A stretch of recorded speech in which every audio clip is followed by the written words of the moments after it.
Wala na nga talagang takas si Zoe kay Justin sapagkat mapapasakamay na nga niya ang matinding ebidensya ng pagtulak ni Zoe kay Don Pepe.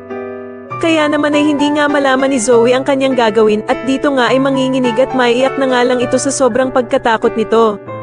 Samantala matapos nga ang lahat ng paghihirap na dinanas ni Moira, ay mukhang madadala nga siya ni Jingay sa kabutihan matapos ang ginawang pagbabasa nito sa kanya ng Bible.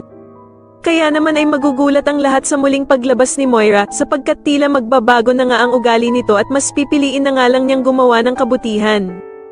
Dito nga ay madadatnan pa ni Ninang ang ginagawang pagdadasal ni Moira at tatanungin niya nga ito kung dumating na daw ba ang perang hinihintay niya sa kanyang sponsor.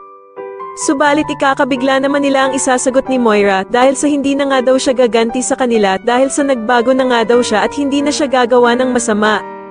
Sa kabilang banda naman ay magkakaroon nga ng good news sa Apex dahil sa tuluyan na ngang magbabalik si Annalyn sa pagtatrabaho dito. Kaya naman ay agad na ipapatawag ni Giselle ang lahat ng tauhan sa Apex upang i-welcome si Annalyn sa pagbabalik nito sa kanila. Tuwang-tuwa naman na lalapit si Zoe kay Annalyn at sasabihin nga nito na sa wakas nga daw ay magkakaroon na siya ng kakampi at pariringgan pa nga niya si Justin na meron nga daw na taong humahaba na ang sungay at manang-mana sa nanay nito. Pero agad namang sasagutin ni Justin si Zoe na ibig sabihin ba daw nito na kriminal din siya katulad ng kanyang nanay na si Moira. Kaya naman ay agad na mga awatin ni Annalyn sila Zoe at Justin na malapit na namang magsalpukan.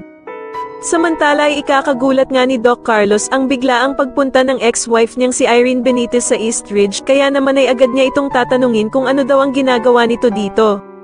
Pero mukhang may binabalak lang talaga si Irene sa kanya at dito nga ay sasagutin lamang siya nito na gusto lang naman daw niyang magpagamot ng sakit niya dito sa East Ridge.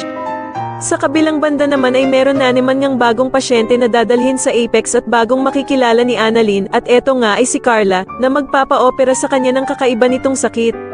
Sa tingin nyo, naniniwala ba kayong bumait na nga talaga itong si Moira? Mas lalo na nga talagang nagiging exciting ang mga susunod na kaganapan kaya naman ay mas lalo pa nating abangan ang mas lalong gumigandang abot kamay na pangarap. Maraming salamat po sa inyong panonood at sana po ay masubscribe nyo ako. Maraming salamat po.